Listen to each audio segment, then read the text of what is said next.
Really proud of our kids, but it hurts in there right now, and that's good to see. It hurts. It hurts those kids and our coaches and our fans. I'm sure too. You have a chance to, to beat the #1 team in the country and back-to-back national champions at home, and the feeling that you get if you can pull that off is just ecstatic, and you can certainly build off of that.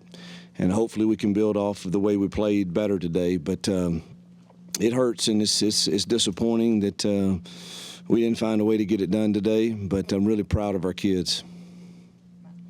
You talked a lot during the week about you talked a lot during the week just about kind of how to help just get involved with the offense, with play calling, with Peyton. How did that in reality kind of pan out in the game? I was really active in the plan, and I approved every call that was on the call sheet. So it was, I thought our plan was solid. We got to make a few more throws and catches when we have to, and thought we missed some runs on particularly third down. I think you look back at this game and you look at third downs. You look at our third down offense, you look at our third down defense, and I think that's where the game was lost for us. Coach, take us through some of the red zone decision-making there. You pulled Robbie out of the game on like a 3rd and short, and then you guys ultimately turned it over on downs instead of kicking the field goal. What did you think about some of the in-game decisions that you had to make there? I was 100% going for that, and I think we had a great call. I think the snap was 8 foot high. It's that simple. Thought it was a great call, and I think it's what you should do in that scenario. It's what analytics said on this game. We had to be very aggressive. You got less than a yard, and it was, bad time to get a high snap for sure. Coach, this wasn't the outcome you and your team wanted. However, there were some positives outside of the negatives, sir. Just kind of what was the message to your guys going forward, or just going into this bye week? Well, I'm really proud of our kids. Coming off of a road loss where we did not play particularly well, and I thought they had a great week of practice and a great week of prep, and hopefully what's you build from that is they see that they can go toe-to-toe with some of the nation's best, because we got some more of those coming. And, that's what you should build from it if you take the positives from it. I tell them all the time, man, the growth really, unfortunately, in life and in football, the growth usually happens more in the valley than it does the mountaintop. And it's not fun, and it's not enjoyable, but if handled the right way, I think can make you even better in the long term. So hopefully we'll take the positives from it when we watch the film and go through Monday and get healthy in an open week, somewhat healthy, and get ready for some more difficult SEC games. Hugh, can you talk a little bit about Brian Battie and what he brings to this offense? He looked like a pretty good running back today. Yeah, I think he's a guy we got to get his touches for sure. He's just the stage doesn't seem too big for him. He can make people miss. He's shifty. He's got good hands, and we can use him in a lot of ways. Really proud of how he's progressing. Hugh, Georgia was 8 of 13 on third down. Just snap judgment. Like, what did you see that was giving them you guys such a hard time getting them off the field in those opportunities? Like I said, I think that's where the game was won and lost. Our third down defense and our third down offense. 19's a handful, and we didn't do a great job guarding him. And I'm sure it wasn't him every time, but it was him a large majority of the time when the game was on the line.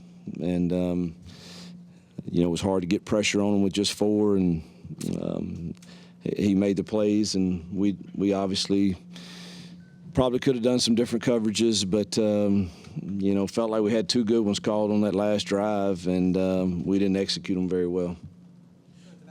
Coach, you talked about the defense towards the end of the game.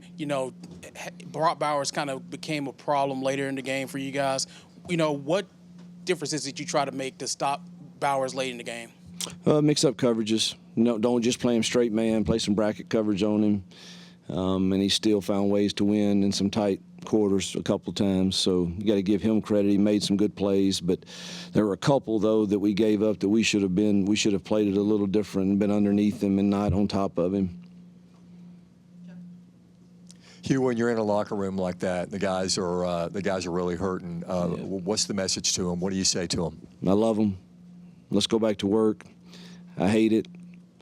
You know, just I'll work harder for you to have more successes and more opportunities as successes, but there's no guarantees when you line up to play in this league that you're going to win all of these tough football games with really good football teams. And I'm glad to see it. It bothers us. It stings. It'll be a restless night for me, I'm sure. But I'm also at the same time very proud of them. I mean, I thought they fought them for 60 minutes. Thought we had a chance there at the end. I mean, we got a wide open slant there to get a first down, and we just don't execute it.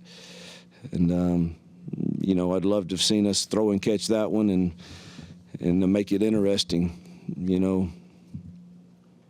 This is not from a second-guessing perspective, but a thought process. 3rd and 16, you do the fade, right, going for the first down as opposed to maybe 5, 6, 7 yards to go up by 10. Is that aggressive mindset you're thinking? Or what? No, it was a run called with an RPO on it, and they put an extra guy sitting in the box that's unblocked. So I guess you can hand it off and say, let him hit you. But, you know, that, you know, I thought we called it at the time. But that was just it was a run called with an RPO, and they had an extra guy, and they actually had 2 extra. So.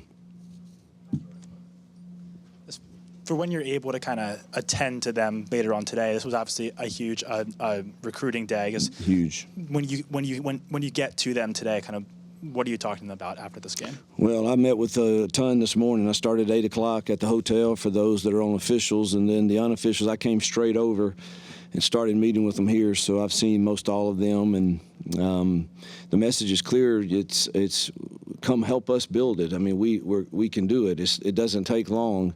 We just need people that buy into coming and being a part of the Auburn culture, the Auburn family. Our fans were incredible today. I think it is exciting to play here, and I think it's attractive to a lot of recruits. And there were a ton here today that could help us, you know, feel like we have the same rosters as some of the others in our league are playing. So hopefully they enjoyed it. I look forward to seeing some of them.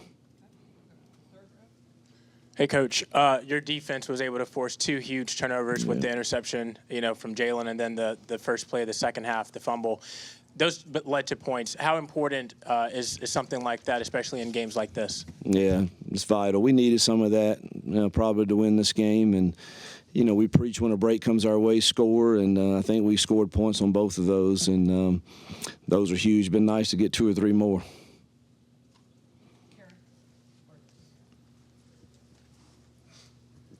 Thank you. Hey, Coach, talking a lot these past few weeks about building an identity. It does take time to do that, but what about this game specifically brings about a positive mindset that maybe you will have a chance to get there sooner rather than later with this team? Yeah, our identity is we play hard for 60 minutes. That has to start there. It has to start there, that we're going to play physical and hard and compete for 60 minutes, and I think our kids did that. Now, beyond that, you got to have identity on defense, and obviously we've got some third down issues we've got to try to clean up, and then offensively, you know, I think we're going to have to run the football in a lot of different ways and to make it look different, and we did some of that today. And then be able to complete the passes that we need to complete when they are open, and we had some of those again today. But our identity's got to stay balanced on offense and defensively get off the field on third down, but it starts with us playing really hard. You talked about on Monday how this is the end of the first half of the season. I know you haven't watched the film yet, but what's kind of your first thought just heading into the bye week? You know, right now it's just my gut hurts from not pulling this game off today. So I really hadn't thought much about the open week yet. But I'll watch the film tomorrow, meet with recruits, and then we'll see what the open week brings. You said in the past you didn't want to kind of go back and forth with your quarterbacks. You did some of that today, but it was successful at times. Just what was kind of the key to actually making a little bit of that work and getting Robbie involved more? Robbie's going to have a package, and we had a good one, and he did well in it today, and probably should have ran it some more. Finish with one over here and one in the back. Joe? Yeah, this is the final season for the SEC West. How does that dynamic affect recruiting, or in any way, if it does? I don't know that it really affects recruiting. We're still going to play, get teams that they recognize that they grew up watching in big crowds. And I really hadn't thought about that, truthfully. When I recruit right now, that really doesn't come up with any. I think we'll always, have at least the Alabama rivalry. I think we'll miss this one if depending on the numbers and all that. I let John handle all that, but I don't know that it will affect recruiting, though, truthfully. Hey, Coach, can you just talk to me about Peyton Thorne's performance today? I'd rather watch the film. I thought he did some good things in the run game, and we had a couple plays. I thought he had some people open, and I know there were 2 plays in the first half where he did not. He's got to know where he's hot at, and he's smart enough and sharp enough to know that. And we missed 2 of those. I know that caused the sacks, but I thought he competed well and played hard, and did some good things.